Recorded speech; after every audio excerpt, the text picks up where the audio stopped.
Hello, CD Bestie. Welcome back to another CreativeDisc exclusive interview with me, Lutfi. And my guest today is very, very full of pack today. It's very, very full. Is electronic dance duo from Virginia, the one of them. And they met first when in senior high school, and they become everlasting friends who make music until now. They're ready to around the world in so many dance festival, and they bring their friends who collaborated in their new single called Nietzsche. This is very, very interesting interview because it's a room full pack of Zoom right now. So without further ado, please welcome my guests today. This is Daniel and Paige from Bonnie and Clyde and Garrett and Morgan from FOMO. How's it going? Yeah, Let's it's a go. party. Yeah, it's a Zoom party, I guess. We love it. Okay, can you introduce one of you? Like you want us to go one at a time? Morgan and Garrett from San Diego, California. Okay. And we're Paige and Daniel, born and raised in Fairfax, Virginia, currently living in Los Angeles. Okay. So, what kind of activity that you are doing recently from Bonnie Clyde first? We are about to drop our debut album come 11/11 of this year, and we're currently finishing out playing a bunch of like summer festivals kind of leading into the fall, and we're about to play a couple of different shows leading into our album. And our new song with FOMO, Nietzsche, just was released, and that's another song that's going to be on our album. So we're right now gearing up to put out our debut album. And from a side, the activity that you are doing recently. Yeah, we just dropped our newest single with Bonnie and Clyde, which we're very excited about. We just got the pleasure of joining them at Gold Rush Festival in Phoenix, Arizona this past weekend, which was a blast. And yeah, Daniel has a picture of it there as his background. But yeah, we just been playing some shows around Southern California, and we're just working on a lot of new music for the beginning of next year. Okay, so first thing first, I want to introduce you to our viewer with question. It's same both of you. From FOMO side, what is FOMO? And from Bonnie Clyde side, what is Bonnie Clyde? FOMO first. What is FOMO actually? You want me to take it? Okay. Yeah, go ahead. Yeah. Morgan. So FOMO it stands for fear of missing out. And when we started the project, we were in college together, so like there was always like a social event or something going on, and we just had the FOMO feeling all the time. So we feel like it represented like what we were going through at the time and like what we feel constantly, just because we love going to like music events and stuff like that. So our whole goal with FOMO is to just create an experience that people don't want to miss out on. Okay, right now from Bonnie Clyde side, what is Bonnie Clyde? Bonnie and Clyde is a project created by two people that want to create something that helps people believe that they can do anything. Okay, so let's talk about more your recent single called Nietzsche. So tell me more about this single, whichever want to say first. Yeah, so the original idea for Nietzsche, we had just sitting around, it was like, didn't have vocals on or anything like that. But we got together with Bonnie and Clyde just through our manager is actually good friends with them. So we just decided to get in the studio together and see what happened. And we were able to make Nietzsche pretty much in one full day, and it turned out amazing. We're super proud of it. Okay, from Bonnie Clyde, what's the decision that you want to take FOMO with you?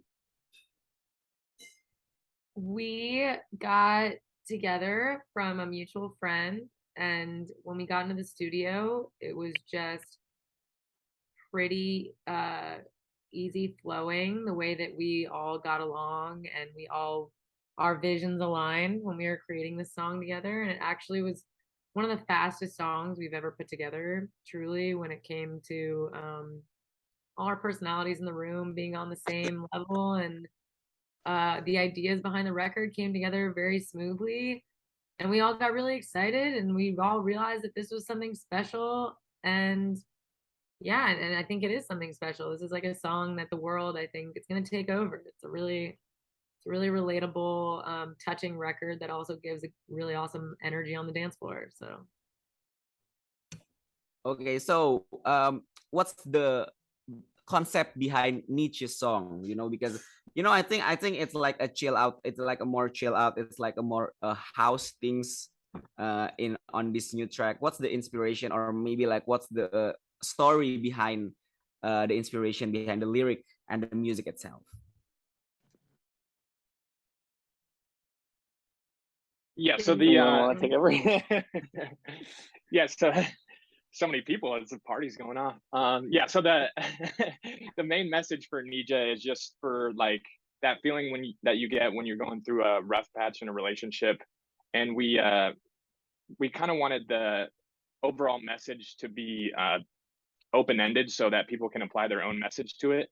But it's pretty much just supposed to relate to anyone going through a rough patch in a relationship, and about how they need that person when it might not be going that well. But there's always like the light at the end of the tunnel, or like if it's going to go well, or if you find yourself in a new relationship.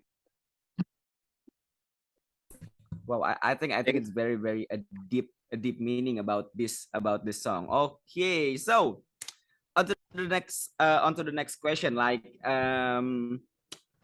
do you maybe like it's interesting that you collaborated with that you've already on EDM scene in a very very long time. FOMO already have a podcast too. It's very very interesting. So on your opinion, what's your opinion about the scene that properly you're named the EDM scene when you first started versus now? From FOMO first. What's our opinion on the? Yes, you go for it. Yeah, I mean, the scene's definitely changed a lot. We've been working on FOMO, whether it was behind the scenes or like fully in the public eye, for almost 10 years, I'd say, or at least been working together for that long. So when we first got into it, it was very much a lot of like trap music, or like, future bass, and a lot more like, halftime beats and stuff like that. And that's kind of what we started out making.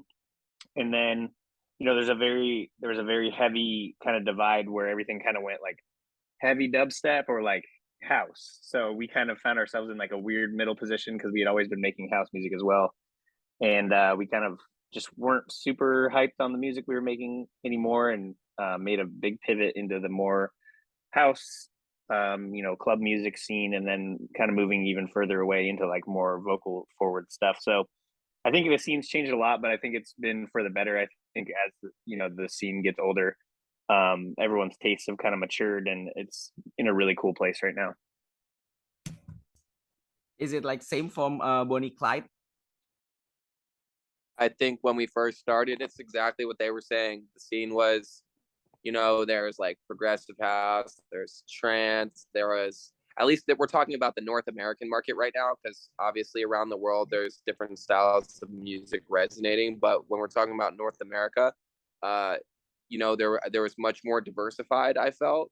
And right now I feel like it's basically like dubstep or party house or techno. And then you have the guys that, came up during specific things like, Cascade or Tiesto, they're still doing Big Room and all that stuff, but I don't see many young guys coming up through Big Room and that sort of thing. But,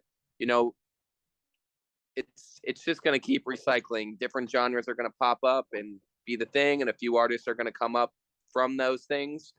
And, it's just the next one will come every 2-3 years. It happens. So you just keep being aware of it, and at the end of the day, it's your choice what kind of art you make and where you are in your career relative to those choices. And there's no wrong answer. It's just your answer, and as long as you're happy as an artist, that's what I care about. more than anything. So that's what we strive to do, is just focus on being happy with our art. Yeah. But I think right now it's very, very different. You know, the EDM scene is moving forward to more clubhouse, more a chill house. I don't know. Maybe it's because of pandemic. You know, people want to chill and more relax because I've recently answered many festivals who got EDM artists, and they want to play chill music, I think, rather than you know, the boom boom bass on the trap music or mombetone or complex throw. Maybe like right now we have got more chill after pandemic. What do you think? I agree with you 100%. I feel like the pandemic brought the tempo down. You know, the music that was being released in, say, 2000 whatever, 19, 18, at least in the concepts of 4 to the floor music, meaning house oriented music, it was definitely faster. Now I see the tempo really going between 122 and 126. For those who don't know, big room music is generally at 128, but you know, 2 BPM slower makes a big difference on the way that people move to it. It's a grooving movement rather than a jumping movement. And I feel like a lot of people now are more into the grooving compared to the jumping. But when it comes to our sets, we still throw some jumping music in there because, you know, we like the wave of energy through our set. And we feel like if we play too much chill music for too long, people get bored. But if you play too much hype music for too long, people get tired. So you just kind of like find that middle ground between the two where you're kind of pacing the crowd in a way where they don't get tired, but they're never bored. Yeah, exactly. Any opinion from FOMO? Yeah, I think dance music just being so new of a thing, like it just got really popular in like the last 10 years. I think the subgenres are going to explode kind of here and there. And then at a certain point, it's all just kind of level off, and just whoever's making the best quality of any subgenre of music is just going to stand out. And I just think people should just be able to make whatever they want. And as long as it's good, we like it. But you know, what's the decision when you're making a set list? When you're making a set list from for a show, I think it's kind of tricky because you know, you say that you want people like to chill out, but you want to jump because you know so many DJ put the song. It's like jump, and and they didn't want you to chill out. Like, what's your decision to put like the waves? What's the creative behind it? I think that it's just a matter. Go ahead, Morgan. Yeah, so like building off what Daniel said, I think it's always about contrast. So if you play too much of one thing for too long, it doesn't become like you're not hearing something new that sounds fresh. So always just going like up and down in your energy will make your just set feel like seamless and like always building on itself. It's like, what is hard if there is no soft? So you need to feel the soft for the hard to feel harder. Because if you're hard the whole time, then it's just normal. And normal, you don't want people to be normal. You want people to be hype. Yeah, and exactly. You also want to give people a chance to breathe. So it's a balance between those two. Yep. Okay, so this is the last question on this session. Like, mention 3 things we didn't know about FOMO and 3 things we didn't know about Bonnie Clyde. Go ahead. One thing you might not know is we're not twin brothers. We're not related. Yeah, a lot of people think we're brothers, but we're not. And then I guess another thing that's just, all right, it doesn't really apply to FOMO, but I mean, I know that doesn't really work. I'm trying to think of something that's like unique to both of us. I mean, you can just say whatever. A lot of people don't know that we have a podcast, but we just started that like 6 months ago. So that's been a fun new thing that we've been doing. And then another thing people might not know about us is we didn't just decide to work together. Like we were best friends before this. So we've been best friends for like almost 10 years now. And then we decided to work together after that. Wow, that's so sweet. Okay, from Bonnie Clyde side. Paige, you hit it. I'm curious what you say. 3 things that we want people to know about us that they don't already know, or they'd want to know. I would say, aside from music, Clyde and I both share a love for surfing, and we've actually gone to a place called Chicama, Peru, and surfed the longest wave in the world, which is pretty cool. We did that on a trip when we were playing a festival in Colombia. We left that festival and flew to Chicama, Peru. It was pretty cool. So we love surfing. That might be something that people don't know. You should come to Indonesia because we've got so many beaches to surf on. Wow, we definitely want to do that. We definitely got to set up something coming to Indonesia. Yes. I would say another thing people don't know about us is our relationship status, which is why they should listen to our new upcoming album, because it's going to answer a lot of questions that people have had over the years about where our relationship has gone and where it is now, and a lot of that stuff will be answered on our Daniel, I'll give you the third one. What's like a third thing? We were cat. I mean, we were dog people when we were younger, but now we're cat people. I don't know. I'm still a dog person, but and we had bunnies too. We had 2 bunnies, but R.I.P. Wow. It's not a duo DJ. I think it's like a pet, you know, a zoo. I think. Yeah.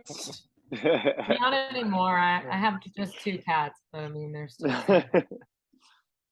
Some made it through. Okay, so this is a wrap up our interview for Bonnie and Clyde. Sorry, my mic is stuttering. Okay, so Bonnie and Clyde and FOMO, thank you very much for this session interview. I didn't expect it will be a full of thoughts about EDM scene and your new single. Good luck on your new single, and good luck for your debut album, Bonnie Clyde, and good luck for your podcast too, FOMO. I hope it will gain a very, very big traction on the EDM scene.